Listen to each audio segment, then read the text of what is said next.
ప్రతి తండ్రి రేపు జూన్ 15 నాడు స్కూల్ తెరవగానే అడగమని చెప్పమని వచ్చిన. మీరు అడగాలి, మేడము నువ్వు ఈ ఊళ్ళోనే ఉండి బడి చెప్పాలి కదా, నువ్వు మా ఊళ్ళో ఉంటేందుకే నీకు గవర్నమెంట్ ఇల్లు కిరాయి కూడా ఇచ్చిందిగా, మరి నువ్వు నల్గొండకి ఎందుకు వెళ్ళేస్తున్నావు, హైదరాబాద్కి వెళ్ళి ఎందుకు వస్తున్నావు అని అడగాలి.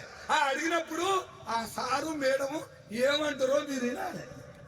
ఏమంటారు, నేను గీడ ఉంటానా, నేను ఆడికెళ్ళి వస్తాటవ్వా, ఈడ ఉన్నావు, ఈడ ఉండని సారు ఒక తెల్ల పేపర్ తీసుకొని నేను ఈ ఊళ్ళో ఉండను, గవర్నమెంట్ ఇచ్చే 10,000 రూపాయల కిరాయి ఇల్లు కిరాయి నాకొద్దు అని తెల్ల కాగితం మీద రాసి చూపిస్తే ఆ తెల్ల కాగితం తీసుకుపోయి ఎవరో మంచి మనసున్న తండ్రి మనసున్న తల్లి ఆ పేపర్ తీసుకుపోయి నల్లగొండకు పోయి మన కలెక్టర్ దగ్గర కూర్చొని, అయ్యా మా ఊరి వచ్చే టీచర్ అమ్మ సారట రాడట, ఇగో ఈ కాగితం ఇచ్చారు అయ్యా రాడని అని గాడ ఇస్తే అదే జీతము కట్ చేస్తాడా, మరి మా ఊరికి వచ్చే ఉండి చెప్పే పంకరమ్మని మళ్ళీ పెడతాడా? మనం అడిగితే తెలుస్తుంది. ఏది అడగకపోతే అది కుప్పగూలి నాశనం అయిపోతుంది. బడులు ఎట్టున్నాయో పాతగా పడవడి, పోలీస్ స్టేషన్ కూడా పడవడి నీళ్లు గారి అవి కూడా పొక్కులు పోయినాయి, ఒక్కడి గతి లేదు. మళ్ళీ టెక్నాలజీ డెవలప్ అయింది, తిరుగుతున్నా మొత్తం తిరుగుతూనే ఉన్నా. 7 స్టేషన్ మంచిగా ఉంది, ఏ ఆఫీసులు మంచిగా ఉన్నాయి, ఏ రోడ్లు చక్కగా ఉన్నాయి. 740 కోట్లు అబ్బా గడ్డకు మన గడ్డకు చెప్తా. అందుకనే నా ప్రభుత్వ బడిలో చదువుతున్న ప్రతి పిల్లవాడు అది పేద కుటుంబంలో నుంచే ఉంటారు. పక్కింటోడు ప్రైవేట్ చదివించిందని ఎదిరింటోడు ఇచ్చదు పాటలు ప్రైవేట్ లేచిండు. ఫీజు కట్టకపోతే అతని ప్రాణాలు తిందా తల్లిదండ్రులను నేను పట్టుకున్నా. ఒకవేళ మీకు కోపం వచ్చి ఏడరాని ఎవరన్నా అడగదలుచుకుంటే నన్ను అడగండి, నేను తీసుకుపోయి ఆ కుటుంబాల మధ్యన నేను పెడతా. అందుకనే అయ్యా మనం మనసులో ఉన్నాయన, మా మనుషులకి మా కడుపులో పుట్టిన పిల్లలకి చదువు అందాలంటే ఏం చేయాలి? ఆ బడినే 1,00,000 రూపాయలు 70,000 80,000 ఇస్తున్నాం కదా జీతాలు గవర్నమెంట్ టీచర్లకి.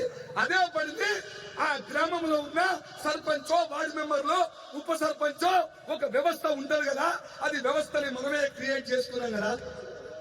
ఆ వ్యవస్థ ముందర ఉండి ఆ ఊరిని డెవలప్ చేయాలి. అదే పని అంటారు.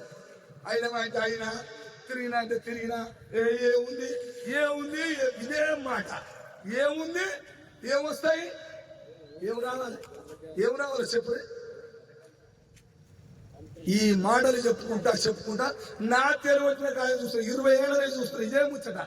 20 ఏళ్ళ నుంచి కొన్ని కోట్లు ఓపడక గుండె వైద్య సత్యాన్ని కోట్లు ఖర్చు మళ్ళా ఎందుకైనా తెలియదు. ఆ కోట్లు పాడగాను ఆ కోట్లు నాశనం అయిపోయి ఎందుకైనా తెలియలే. అదే కోట్లు పెడితే నా నాంపల్లి మండలంలో ఏ తల్లికి రోగం వచ్చినా నొప్పి వచ్చినా మంచి అద్భుతమైన 100 పడకల హాస్పిటల్ ఉంటే నా తల్లి బతుకుగా, నా తండ్రి ఇక్కడే బతుకుగా. టెక్నాలజీలో అంటాం దవాఖాన ఉండదట. అబ్బా దవాఖాన ఉండదట. ఏ దవాఖాన ఉంటుంది మనకు? ఉస్మానియా, గాంధీ. ఇది నా ప్రజలకు, నా తల్లిదండ్రులకు, నా అమ్మలకు, నాయనమ్మలకు గవర్నమెంట్ ఉస్మానియా, గాంధీ 2 అంట పట్టా చేసినట్ట మనకు. పట్టా కాగితాలు. ఎందుకు పట్టా కాగితాలు? నువ్వేమైనా రోగాలు వస్తే అందులో వాడు ఆ ప్లాస్టిక్ కవర్లా లేకపోతే ఈత సభలు చుట్టి ఇంటికి పంపుతారా, అదే నీ బతకని మనకు అవి 2 చేసిన పట్ట. ఏం చెప్పాలి తల్లి?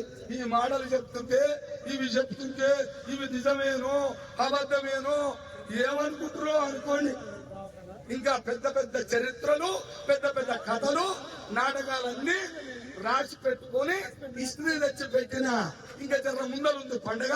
ఆ పండుగ ముందర సంగతి చెప్తా, గడ్డ సంగతి చెప్పుకుంటూ వస్తా. గడ్డలో ఎవరైనా ఉండొచ్చు, ఏ రాజకీయ పార్టీలు ఉండొచ్చు, పార్టీలతో నాకు సంబంధం లేదు. కానీ నా ఏ ఏరియాకి పోతే, ఏ మండలానికి పోతే ఆ మండలంలో నా ప్రజలకు సంబంధించిన ప్రతి పని, ప్రతి అవసరం ఏదైతే ఉంటుందో అది అద్భుతంగా ఉండాలని కోరుతూ